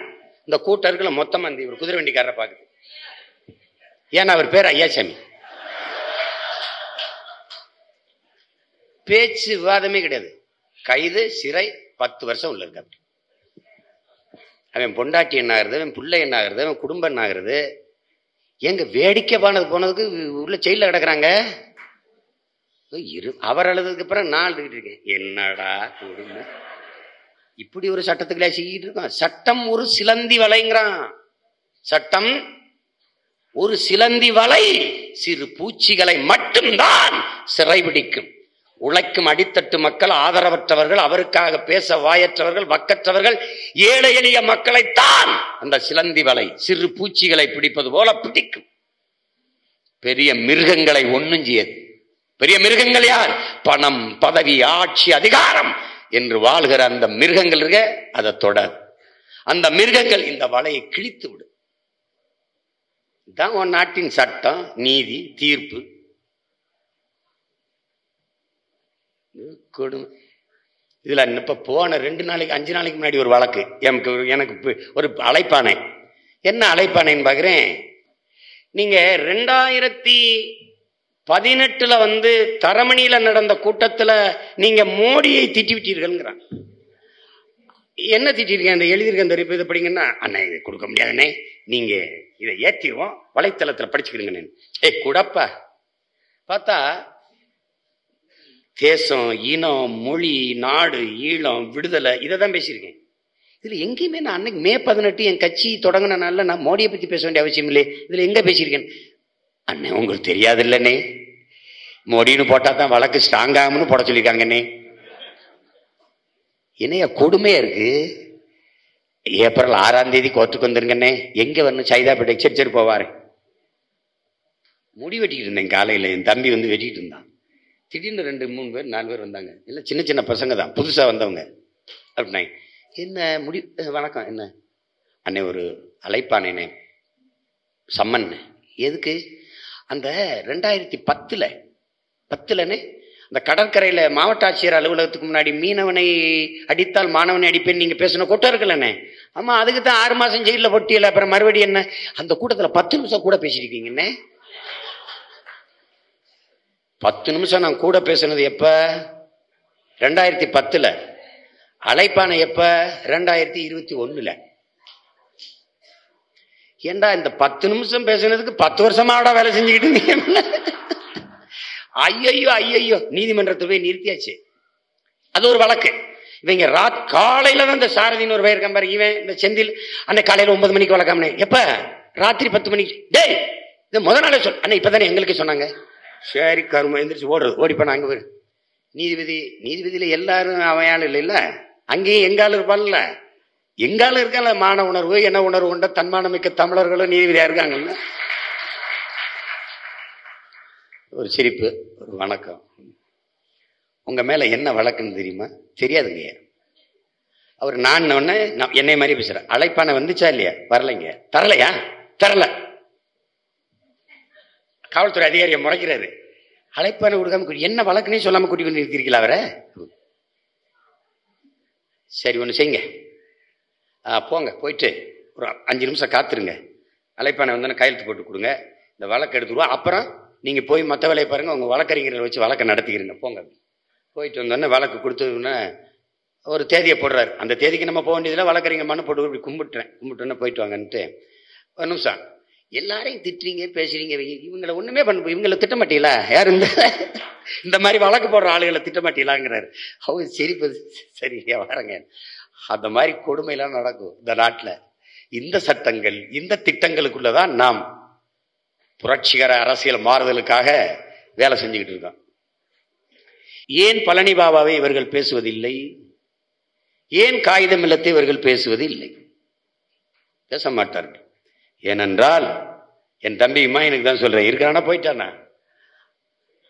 மானமுள்ள ஒரு தமிழன் திமுகவுக்கு ஓட்டு போடுவானா என்று என் அண்ணன் பழனி பாபா கேட்கிறார். இன்னும் அந்த பேச்சு இருக்கு.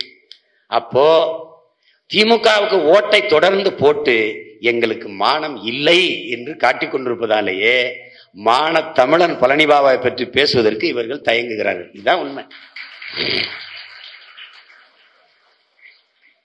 அற்பச்சீட்டு. சரி, ஒரு வேளைங்க தப்பி மெதுவா ஏறி வந்து நான் வென்றுட்டேன். நீங்க யாருமே ஓட்டு போடல, ஆனாலும் வந்துட்டேன். உங்க மனநிலை என்னவா இருக்கும்? இப்ப எதுக்கு இந்த பரதாமேற்று, இந்த சிறை கைதிகள் பிணை விடுப்பை பத்தி இவங்க பேசல? இவர்கள் வந்தால்தான் நமக்கு பாதுகாப்பு, நம்ம இனத்திற்கு, நம் சமூகத்திற்கு எல்லாம் நடக்கும் என்று பேசியவர்கள் இப்ப எதையுமே பேச முடியாமல் இருப்பதற்கு காரணம் என்ன தெரியுமில்ல? எனக்கு ஒரு கனவு வருது. அந்த கனவுல நான் அரசனாயிட்டேன்னா தெரியுமாடே தம்பி, முத்துமாரியே கலைஞர் தம்பி, நான் ராத்திரியில கனவுல அரசனாயிட்டேன். பேச பெருமையா இருக்கு. கனவுல நான் பிச்சை எடுத்தேன்னு வச்சுக்கிறேங்க. தம்பி, என்ன தம்பி, நான் ராத்திரியில கனவுல பிச்சை எடுக்க. யார்கிட்டையும் பெருமையா பேச முடியாது. அது பிச்சைக்காரனா மாறின போது கனவுல எப்படி வெளியில சொல்ல முடியாதோ, அப்படி என் இன சொந்தங்கள் இந்த பயலுக்கு ஓட்ட போட்டுவிட்டா ரொம்ப கவலைப்படுத்துறாரு, வெளியில சொல்ல முடியாம. மூச்சு கிடையாது, பேச்சு கிடையாது, மூச்சு ஒன்னும் கிடையாது. அது என்னவோ நடந்துருச்சு. ஒண்ணுதான் உங்களுக்கு சொல்லுவேன், தலைவர் நமக்கு சொன்னது, நம்ம அடிமைப்பட்டுட்டோம். என்னென்ன அடிமைலாம் நீ கேட்காத, நீ அடிமை, அது உனக்கே ஒரு நாள் தெரிய வரும். அடிமைப்பட்டோம். ஆனால் அவர் என்ன சொல்றாருன்னா, அடிமையாக வாழ்வதை விட நம் சுதந்திரமா சாவது மேலானது. இது தலைவர் மட்டும் சொல்லல, வியட்நாம் விடுதலைக்கு போராடிய ஹோசிமின் சொல்றான், 1000 ஆண்டுகள் நாம் அடிமையாக வாழ்வதை விட ஒரு நொடியேனும் சுதந்திரமாக வாழ்ந்து சாவது மேலானது. அண்ணல் அம்பேத்கர் வர்றார் அதுக்கு பின்னாடி. 1000 ஆண்டுகள் நாம் அடிமையாக வாழ்வதை விட ஒரு நொடியேனும் சுதந்திரமாக வீரமாக மானத்தோடு வாழ்ந்து சாவது மேலானது. அவர் முடிக்கிறார். நம்ம தலைவன் வர்றான், 1000 ஆண்டுகள் அடிமையாக நாம் வாழ்வதை விட சுதந்திரமாக சாவது மேலானது, அதுவும் அந்த சுதந்திரத்திற்காக போராடி சாவது அதை விட மேலானது.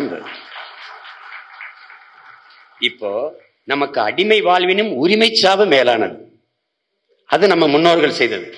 பூலித்தேவன் தொடங்கி, மருதிருவர் தொடங்கி, நம் பாட்டியார் வேல்நாச்சியார் தொடங்கி, மருதிரு தொடங்கி, தீரன் சின்னமலை, அழகுமுத்துக்கோன், சுந்தரலிங்கனார், பெரும்பிடுகு, பண்டாரவன்னியன், நமது மூதாதை அத்தனை பேரும் அடிமை வாழ்வினும் உரிமை சாவு மேலானதுன்னு தான் போராடிருக்கான். இது அத நம்ம தலைவர் போராடினாலும் சாபம், போராடாவிட்டாலும் சாபம்.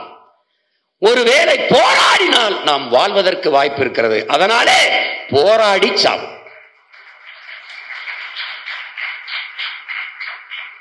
வெற்றி அல்லது வீர மரணம், இதான் நம்ம முன்னோர்கள் நமக்கு கற்றுத்தந்தது.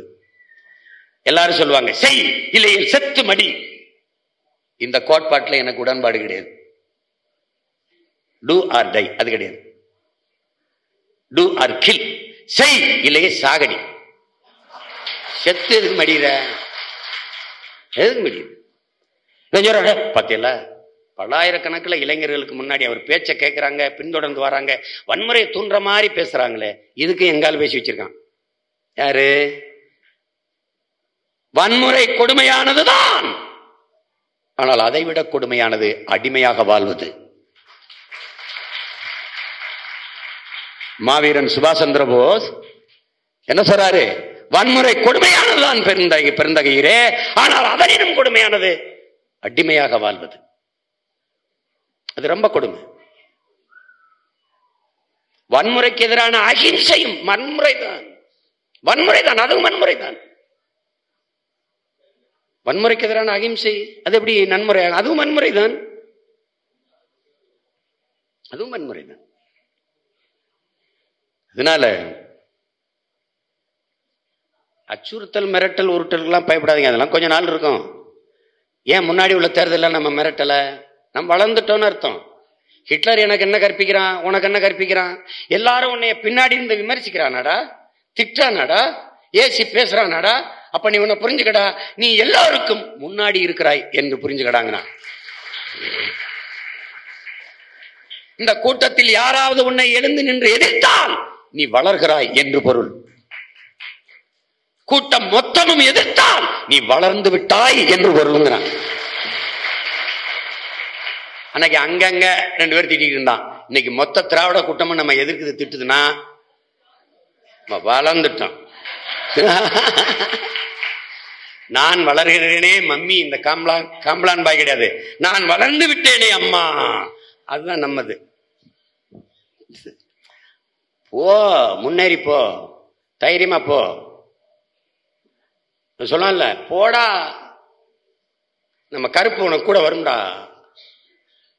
நம்ம பேச்சியம்மா துணைக்கு வரும்டா, சொல்லுவான்ல, நம்ம ஐயனார் கூட வரும்டா, போடா. நான் போய் முத சினிமாவுக்கு போகும்போது எங்க ஊர்ல போய் குலதெய்வம் பேர் கும்பிடும்போது, வா வா வா வா சினிமா வா, அப்பத்தா கும்பிட்டுக்கடா கும்பிட்டுக்கடா கும்பிட்டுக்கடா கும்பிட்டுக்கடா, ஏத்தா இவன் என்ன மந்திரம் சொல்றான், எங்க பூசாரி பாருங்க பேசுறான் பாருங்க சாமிகிட்ட, ஏத்தா உன் புள்ள போறான் சீமைக்கு, ஏய் கூட இருந்து காத்துக்கிற பண்ணாம கவனமா பாத்துக்க, கை விட்டுறாத உன் பிள்ளைய, கும்பிடுறா கும்பிடுறா கும்பிடுறா, இந்த விபூதி பூசிக்கடா பூசிக்கடா பூசிக்கடா, தட்டுல ஆத்தாவுக்கு போடா, போட்டு போட, கையில இருக்கிறத போட்டு போட, இல்லை எனக்கு கொஞ்சம் போட்டு போட. எவ்வளவு பாசமா பேசுறான் பாருங்க எங்க அப்பத்தாவோட, பேசுறான் என் குலதெய்வத்தோட. ஏய் கை விட்டுறாத பிள்ளைய, கூட இருந்து காத்துக்கிற பண்ணாம பாத்துக்கதாயே, அவனு கூட இரு, வெயில் மழை எல்லாத்தையும் பாதுகாத்து வச்சுக்க. இவை இப்ப ஏதோ ஒரு மந்திரம் சொல்றான், என்னமும் புரியல. ஓம் சுக்லாமிரதம் ஹரிவர்ணம் ஹரிவர்ணம் சசிவர்ணம் சசிவர்ணம் சசிவர்ணம்னா அந்த அம்மா சசியம்மா இருக்காங்கல்ல, சசிகலா அம்மா, அவங்க வந்த பிறகு அரசியலுக்கு வந்தவன் வரக்கூடாது வர, நீ தானப்பா சசிவர்ணம் சசிவர்ணம்னா, அப்ப சசிவந்தா ஏப்பா எதுக்குறான்னு அது அது ஐயோப்பா மாதிரி ஏதோ நடக்குது. உனக்கு எப்படி ஐயனார் கூட வருவாரோ, உனக்கு எப்படி கற்பனாசாமி கூட வருவாரோ, எப்படி உன் குலதெய்வம்லாம் கூட வருமோ காத்துக்கரு பண்ணாம, அப்படி நீ நடந்து போ. நீ நடந்து போகும்போது வெயில் நடக்கும்போது இப்படி ஒரு நிழல் விழும், திரும்பி பாரு, ஓ நிழலா இருக்காது, நானா இருக்கும், ஏன் நிழலா இருக்கும், நான் பின்னாடியே வருவேன்.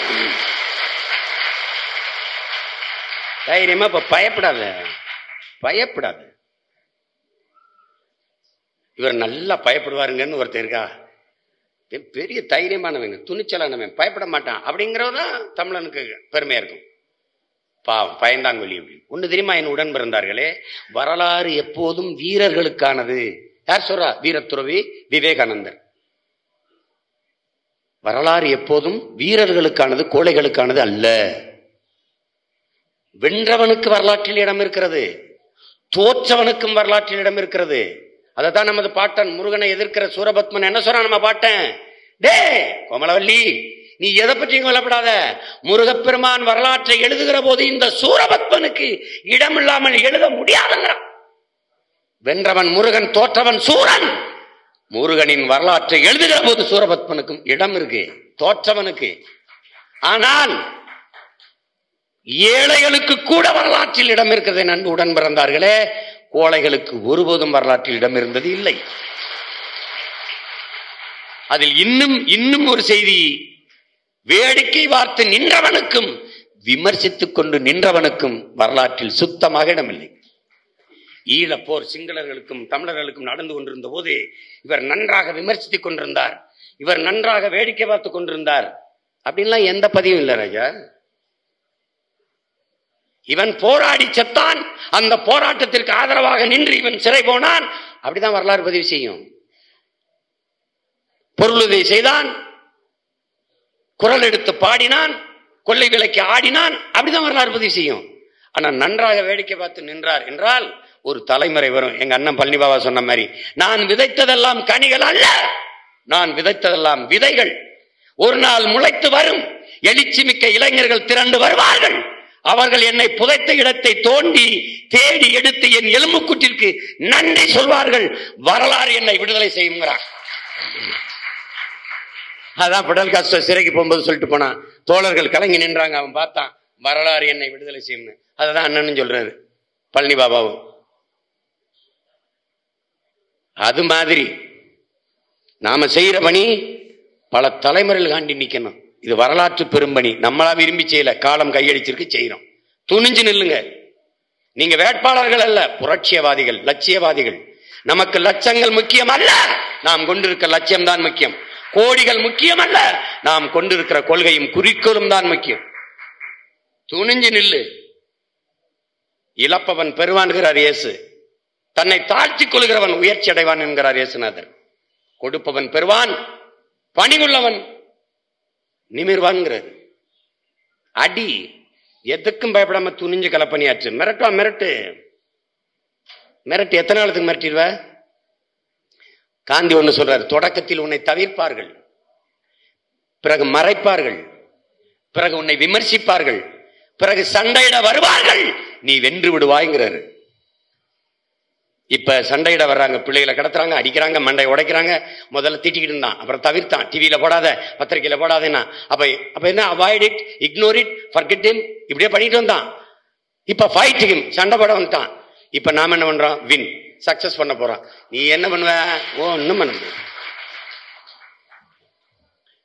தைரியமா நின்று போரிடுங்க. இது ஒரு கட்சி, நான் தலைவன், நீங்கள் தொண்டர் இல்ல. தமிழ் பேரினத்தின் பிள்ளைகள். ஒரு வண்டி நிறைய குப்பையை எடுத்துக்கிட்டு கொளுத்துறதுக்கு ஒரு வண்டி நிறைய நெருப்படுத்திட்டு போறது இல்ல. ஒரு தீப்பெட்டி, ஒரு தீக்குச்சி, பல ஆயிரக்கணக்கான தீக்குச்சிகள் நீங்க இருக்கு, பத்த வச்சு விடுங்க, எரியட்டும். புரட்சி தீ நாடங்களும் எரியட்டும். இயேசுவின் தத்துவங்களை பரப்பி இந்த நாட்டில் இவ்வளவு பெரிய மதமாக மாற்றி நிறுத்தியவர்கள் 12 சீடர்கள் தானே நண்பிற்குரிய மக்களே, 12 பேர் தான். எப்படி கொல்லப்பட்டார், கல்லால் அடித்து சிலுவையில் இருந்து எவ்வளவு கொடூரமாக அவரை கொன்னார்கள் என்று அந்த பரிதாபத்தை எடுத்துரைத்து இந்த உலகமெங்கும் மிகப்பெரிய மதமாக கட்டி எழுப்பினார்கள். அவருக்கு 12 சீடர்கள் தான். கண்முன்னே உங்கள் இனம் 1,70,000 மரணங்கள், அதற்கு முன்னு பல லட்சம் மரணங்கள். வீட்டை இழந்து, நாட்டை இழந்து, ஏதிலாக வாழ வழியின்றி, கண்ணை இழந்து, காலை இழந்து, கையை இழந்து, பச்சிளம் குழந்தைகளின் மரணம், வயது எத்தனை லட்சக்கணக்கான மரணம், எவ்வளவு பரிதாபங்கள், துயரங்கள், வேதனைகள் உங்கள் கண்முன்னே காட்சிகளாய். அதை எடுத்து பேசுங்கள். சீடர் இயேசுக்கு வெறும் 12 சீடர்கள். இந்த சீமானுக்கு பலாயிரக்கணக்கான தம்பி தங்கைகள். பரப்பி எடுங்கள். இந்த நிலத்தில் தமிழ் தேசிய அரசியல் தான், வேற எதுவும் இருக்கக்கூடாது. அவன் சொல்லுவான்ல, காலகையர்கள் கால் வைத்த இடத்தில் புல்லும் பூண்டும் முளைக்காதுன்னு. தமிழ் தேசிய அரசியலை தவிர இனி எந்த அரசியலும் இந்த நிலத்தில் முளைக்காது, முளைத்தால் தலைக்காது, வாழாது என்ற நிலையை உருவாக்கி. பயப்படாத, அதுவே தள்ளாடிட்டு இருக்கு. நம்ம முன்னோர்கள் சீபாதித்தனாரும் மாப்போசி வரும்போது அவன் பெருத்த பூதமா நின்னான் திராவிடன். அவன் பிள்ளைகள் நாம வரும்போது, பேரப்பிள்ளை வரும்போது என்ன ஆயிடுச்சு, அப்படி லைட்டா ஜர்க் இருக்குது. இன்னைக்கு நமக்கு இருக்கிற புறச்சூழல், அன்னைக்கு நம்ம மூதாதையில், இன்னைக்கு கச்சத்தீவு பிரச்சனை, அணுகுல பிரச்சனை, ஸ்டெர்லைட் பிரச்சனை, மீத்தேனியத்தின் பிரச்சனை, காவிரி நதினி பிரச்சனை, முல்லை பெரியார் பிரச்சனை, ஈழ படுகொலை, மீனவர் படுகொலை, எல்லாம் மொழி அழியுது, வரலாறு அழியுது, இலக்கியம் அழியுது, ஆக்கிரமிக்கிறான் வட இந்திய. இந்த இத்தனை துயரங்களை தாங்கி நிற்கிறதுனால என்ன ஆயிருது, படுறவெல்லாம் சீமான் சொல்றதாப்பா சரி, அவன் சொல்றது சரிதானே, அவன் பூரா இந்திக்கார பேல வந்துட்டான்ல. இது நமக்கு அங்க வங்காளி போயிட்டான். மலையாளத்துல ஒரு புள்ள பாடுது, சூப்பர் சிங்கர் மாதிரி, அங்க ஒரு பாட்டுல, பெட்டி கடையிலும் வங்காளி, தட்டு கடையிலும் வங்காளி, அங்க என்ன சொல்லுது, 6 பார்லையும் வங்காளி, டாஸ்மார்க் பார்லையும் வங்காளி. அது ஒரு பாட்டு இருக்கு, நீங்க தட்டி பாருங்க, என்கிட்ட இருக்குது வலைவெளியில, நான் வேண்டா தம்பிகளுக்கு அனுப்புறேன், நீங்க எல்லாருக்கும் பரப்பிவிடுங்க. அவனுக்கு அந்த பிரச்சனை,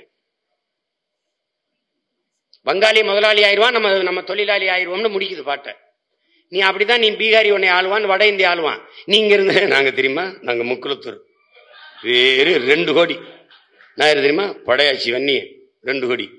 தம்பி முத்துப்பாண்டி சொன்னதான் மொத்த கணக்கு 30 லட்சம், 30 கோடி வருது. எம்ஜிஆர்ட்ட போய் சாய தலைவரெல்லாம் கூட்டி, நீங்க எவ்வளவு, நாங்க 2, நீங்க 1.5, நீங்க 2, 21 கோடி வந்துச்சு அன்னைக்கு. அப்ப நம்ம ரொம்ப சின்ன பசங்க. அன்னைக்கு 20 கோடினா இன்னைக்கு எப்படி பார்த்தாலும் எப்படி 50-60 கோடி வரும். ஆனா எப்படி ஏன் இந்த சாதிவாரி கணக்கெடுப்பை நம்ம சொல்றோம் எடுக்க மாட்டான்? இந்த நாட்டில் ஒரு அரசியல் தலைவர், மூத்த தலைவர் தொடர்ச்சியா சொல்லி கொண்டது எங்க ஐயா மருத்துவர் மட்டும்தான், ராமதாஸ் மட்டும்தான். சாதிவாரி குடிவாரி கணக்கெடுப்பு எடு. ஏன் அவர் பிள்ளை நான் திரும்ப திரும்ப சொல்லிட்டு இருக்கேன்னா, எதுக்கு? குடிவாரி கணக்கெடுத்தால் இத்தனை ஆண்டுகளாக தமிழர்கள் எவ்வளவு வஞ்சித்து ஏமாற்றப்பட்டிருக்கிறாருன்னு தெரிஞ்சிடும் தமிழனுக்கு. அப்ப என்னவா கிளர்ச்சி செய்வான், எந்திரிச்சிருவான். ஏண்டா அயோக்கிய பயல்களா, ரொம்ப நாளா எங்களை ஏமாத்திருந்திருக்கலாடா, அதுக்காக எடுக்க மாட்டான். நாம முத வேலை என்ன, குடிவாரி கணக்கெடுப்பு. முக்குளத்தோரா, கல்லரத்தனை, மரவரத்தனை, அகமுடையரத்தனை, குடிகளுக்கு ஏற்ப இடஒதுக்கீடு. கவுண்டரா பெரிய சமூகமா, குடிகளத்தனை, குடிகளுக்கு ஏற்ப இடஒதுக்கீடு. வன்னியர் பெரிய சமூகம், எத்தனை தலைக்கட்டு, அதுக்கேற்ப இடஒதுக்கீடு. இது கஷ்டம். எப்படி கஷ்டம்? ஒரு வீட்டுல எத்தனை ஓட்டுன்னு கணக்கெடுத்து, தலைவாரி கணக்கெடுத்து நோட்டை கொடுக்க முடியுது, இந்த கணக்கு எடுக்க முடியாதா? ஏன் எடுக்க முடியாது? எடுத்தா உன் வண்டவாளம் தண்டவாளத்தில் இருக்கு. ரொம்ப காலமா ஏமாத்திருந்தில்ல, அது தெரிஞ்சிடும். பல நாள் திருடன் ஒரு நாள் அகப்படுவான். இந்த திராவிட திருடர்கள் ஒரு நாள் பிரபாகரனின் பிள்ளைகளின் கையில் சிக்கி சிதை வருவார்கள், எழுதி வைத்துக் கொண்டு. அதனால நம்பிக்கையோட களத்தில் நீ ஜெயித்தாலும் தோத்தாலும் நீதான் உன் வார்டில் கவுன்சிலர். அவன் 5 வருஷம் வேலை செய்வான், நீ வாழ்நாள் முழுக்க அந்த மக்களுக்கு வேலை செய்வாய். இதை சொல்லு. நான் மேயராக இல்லாமல் இருக்கலாம், ஆனால் ஒரு மேயர் செய்ய வேண்டிய பணியை நாங்கள் தான் செய்வோம். இதுவரைக்கும் செஞ்சிருக்கோம், நாங்கள் தான் செய்ய மாட்டான். அதனால வென்றாலும் தோற்றாலும் நீங்கள் கவுன்சிலர்கள், நீங்கள் மாமன்ற உறுப்பினர்கள், நீங்க மாநகர தந்தைகள் தாய்கள் என்ற நம்பிக்கையோடு களத்தில் நில்லுங்கள். புரட்சி எப்போதும் வெல்லும். நாளை நமது வெற்றி அதை சொல்லும்.